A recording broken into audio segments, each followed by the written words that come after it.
is a permissionless money that makes governments ask your permission for your money. All right. It's permissionless in the system that anyone can participate, no one can regulate or change.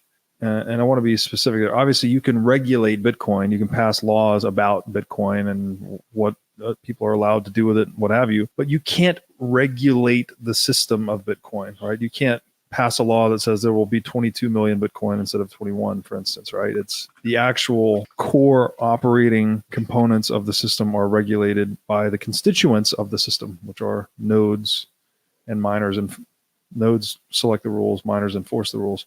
So it's permissionless in that sense, but it's taking us back to that world you just described, where governments actually need to ask your permission for your money or your purchasing power so they can go do stuff, right? Rather than a world in which they literally, and again, you said maybe it's not taxpayer dollars, maybe they're just printing it. Well, that's still coming from the taxpayer, right? It's still taxpayer purchasing power. And that's why, again, one of the key things about learning money, as we talked about with savings earlier, right? People think, oh, savings is money in the bank. It's like, no. There's always a level deeper with money. And that's why it's such an interesting question. When you're printing money, you might be like, oh, well, we didn't steal it from anyone. We just printed it, right? We just printed it. It's no one's money. We just made it. And now it's our money and we're going to spend it. But the theft is the fact that there's a legally enforced currency counterfeiting monopoly that no one else, if everyone could just print money, well, then that money would fail, obviously. And people would choose a money that no one could print. That's why we got gold, by the way, right? Gold was the commodity that sufficiently exhibited necessary properties of money, but it had the least flexible supply.